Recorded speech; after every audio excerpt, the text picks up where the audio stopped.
Fools will resign, wise players might make a draw, but only the king of skewers would be able to win from this position. You see, white is left with a rook and a bishop against a queen, and in most situations the queen would be able to outpower these two pieces, but white has an incredible resource in this position. Of course, we start with f6, now attacking the king, and of course, if the queen decides to take, this is going to be a winning endgame for white, because there is a passed pawn. And if the king goes up, there is simply going to be a discover check, picking up the queen and winning the game. But black is not that naive, and he's simply going to go down to e5. And now white has to find an ingenious move to keep this position alive, and the move is bishop to c1.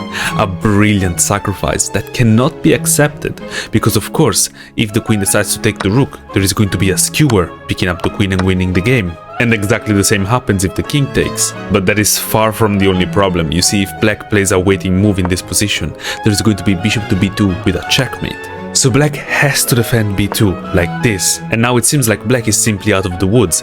The checkmate threat has been stopped, and the king of skewer has no follow-up. But that could not be farther from the truth, because in this position, the king of skewers plays the brilliant, the majestic and beautiful rook takes d6. Another brilliant sacrifice, and the idea is exactly the same one.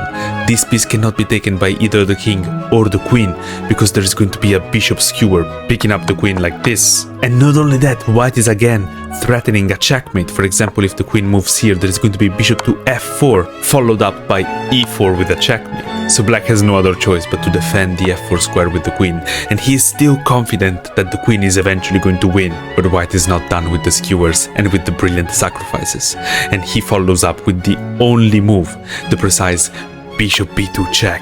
The king doesn't have many squares to go to, apart from this one, or taking the rook. But if the king goes here, there is simply going to be a fork, attacking the king and the queen, defended by the bishop. And finally, if the king takes the rook, there is going to be yet again one last skewer, attacking the king and queen, and securing the win for white. If you love incredible chess, follow for more.